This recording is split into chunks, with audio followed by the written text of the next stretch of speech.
All right, you guys, a couple quick bits to talk about with the NBA, but today we are going to start focusing on the NFL season. As I can start feeling it in the weather, the NFL is just around the corner, 60 days until my favorite team kicks off, but 59 days until most of your guys' favorite teams kick off on a Sunday. So we are counting down to the NFL season. Cannot wait. And what I'm going to start doing is I'm going to start going through the NFL divisions and kind of looking at where these teams finished last year and how I expect them to either improve or get worse this upcoming season and how we see these divisions, kind of playing out. I'm going to start with the AFC East. That's what we're going to talk about today. So that's the Jets, the Dolphins, the Patriots. My brain was going on a blank there. And the Buffalo Bills, which are probably going to win the division again. But Bills, Dolphins, Jets, Patriots. Yes, got it right this time. Oh, my God. All right. So we're going to talk about those four teams and how I see their seasons playing out, what they did this offseason, and how that'll go. But quick things to touch on. The NBA Summer League has started today. The Pelicans already played. They played the Timberwolves. And, we talked about this guy from the Pelicans. And guess what? He played pretty well. He had a double-double. So we're going to look at those numbers. Derek Queen today came through, and he had 13 points, 10 rebounds. So a double-double for him today, which is not bad for your first game, a summer league game. And like I said, all eyes are kind of on Derek Queen. Let me see if anybody else – I know a couple of the other guys that played came up with solid numbers. So we're going to look and see what their box scores look like and things like that. They played obviously against the Timberwolves squad, who is way more prepared. They they got Terrence Shannon playing. They got Rob Dillingham playing. So ultimately, Terrence Shannon Jr. finished with 20 points today. He's an NBA pro, which we know. So I'm not really sure why they're even playing him, but I don't mind it. I like seeing young guys get more run. That's what this is for. Leonard Miller, 20 points as well for the Wolves. So the Wolves won 98-91. But yeah, what I was looking at was Derek Queen, 13 points, 10 rebounds, 5 for 9 shooting. So pretty good debut for him. Jeremiah Fears was their 7th pick, 14 points. And that's really it. 2 assists, 2 rebounds. But the thing with these two is they each had 7 turnovers. That's pretty bad. So that's got to come down. But anyway, Cooper Flagg plays today. So in the coming days, I'll talk more about the Summer League games and how those guys are playing. So let's get to football. Let's get to the AFC East. All right, we'll start with the AFC East champs from last year. That's the Buffalo Bills. They finished last year with a record of 13-4. I'd say one of the most important things that they got done this offseason is re-sign Josh Allen. So he secured the bag. They secured their quarterback, and obviously he's a franchise quarterback, so that's the thing you got to do. So they extended him, so he is there to stay. Khalil Shakir, their wide receiver, is also there to stay, which he's a very nice wide receiver.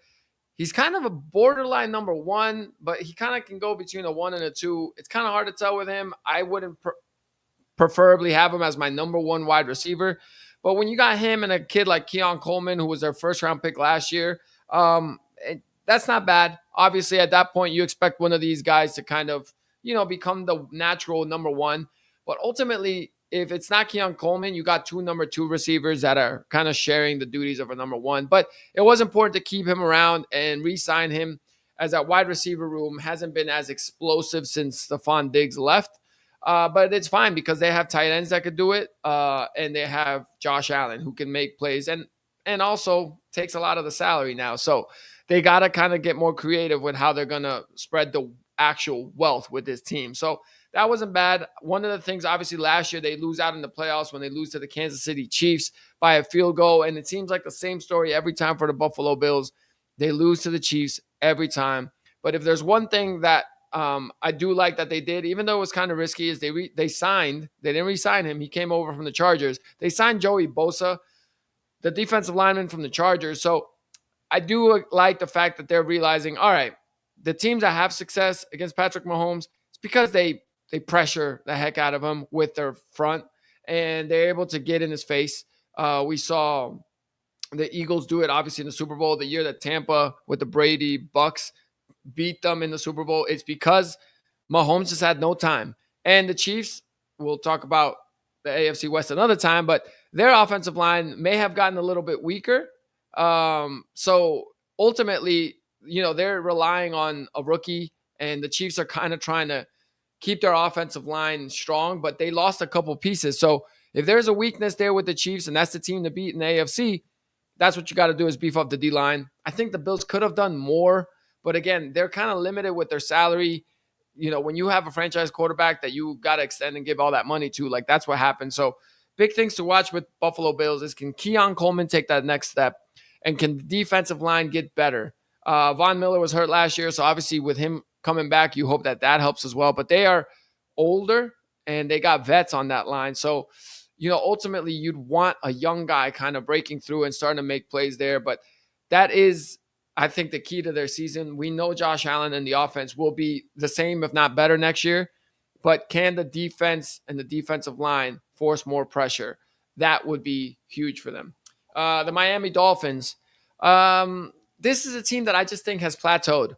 I think from their head coach to their quarterback to Tyreek Hill, I think the best days of them have happened.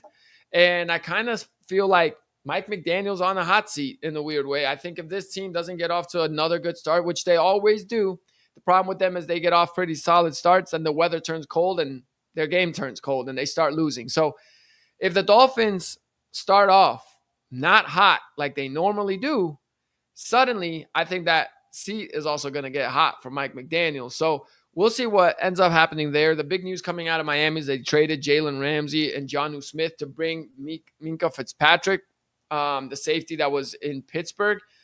Solid move, but overall, linear move. In my opinion, it really doesn't do anything. By shipping out Jonnu Smith, they also traded to bring in Darren Waller, who left for a while to start a rap career, and now he's back. And he had a couple good seasons, but it doesn't move the needle to me.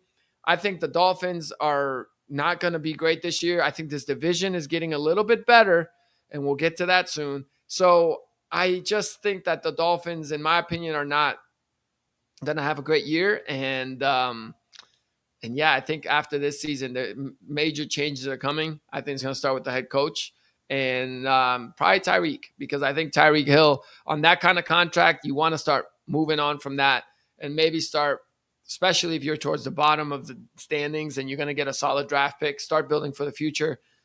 And he is still a piece that I think is tradable, at least in the coming years. So that's where I think the Dolphins stand. The New York Jets, the big news from them is Aaron Rodgers is gone. They signed Justin Fields, 2 years, $40 million. Solid to bring in Justin Fields, but kind of similar to the Dolphins, where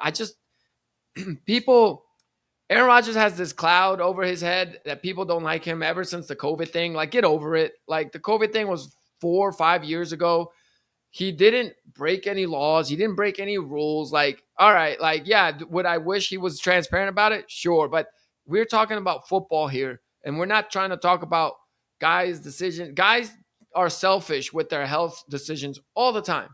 Guys can choose to play on an injured knee and they instead choose for surgery. That is a selfish health decision that guys make. So when we're talking about football and what is going on between the lines, those are Rodgers' decisions, just like anybody else's decisions for their Aiden Hutchinson's making decisions and everyone else making decisions for their knee and their ankles and all that kind of stuff. So when it comes to football, Aaron Rodgers last year was coming back from a torn Achilles tendon.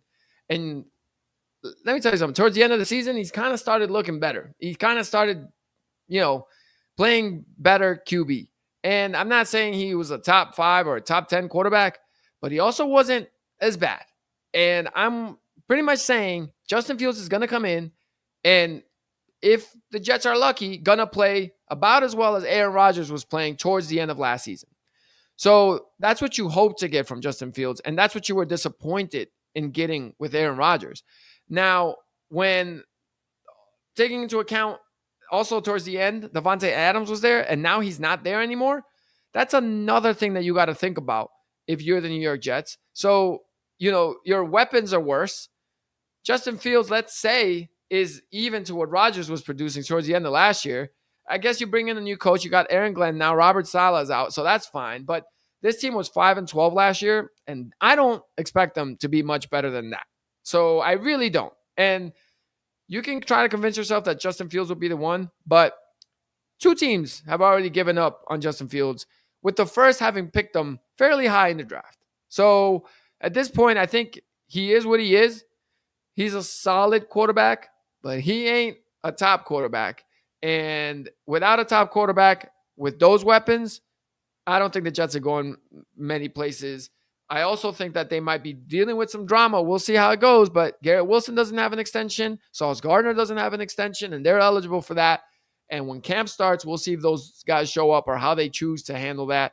So again, a lot to break down here with the Jets. I'm not a big fan of their offseason. They lost DJ Reed as well. So their defense got a little weaker. They drafted an offensive tackle to try to help, protect Justin Fields, which is a good move. I do like that draft pick, but other than that, I don't see them getting better. So I expect them to be exactly where they were at pretty much. And now, last but definitely not least, they were at least last year at 4-13. The New England Patriots finished last in this division. But let me tell you something. Mike Vrabel is my early pick for coach of the year right now because I think he's a great coach, and I'm not trying to take away from him. But he also timed this out perfectly because just coming on from last year, from how that team struggled the year before, and now they're coming in and they got Drake May in the second year after getting his feet wet. He looked promising. If he plays a little better, they bring in Stephon Diggs, which when he's not drug dealing on the boat, he's actually, playing solid football, new situation. So I think he best be on his best behavior, or, Vrabel's not going to take any of that on the field. And so you got some weapons now. You got a young quarterback. You got a head coach that knows how to run things and did a good job in Tennessee, in my opinion. And, they bring in Will Campbell, the offensive tackle from LSU, to block. Again, so the moves that they have been making, I liked. Yes, they overpaid for Milton Williams and they overpaid for some free agents. But when you got that much cap space, that's kind of what you end up doing anyway. And, I'm not saying they're going to win the Super Bowl, but I'm also saying that they're not going to be in last place. I think this Patriots team has a chance to be a fringe playoff team. And I think because they're going to be better, I think it's going to make that division tougher. And I think, the Bills are going to still win the division, in my opinion.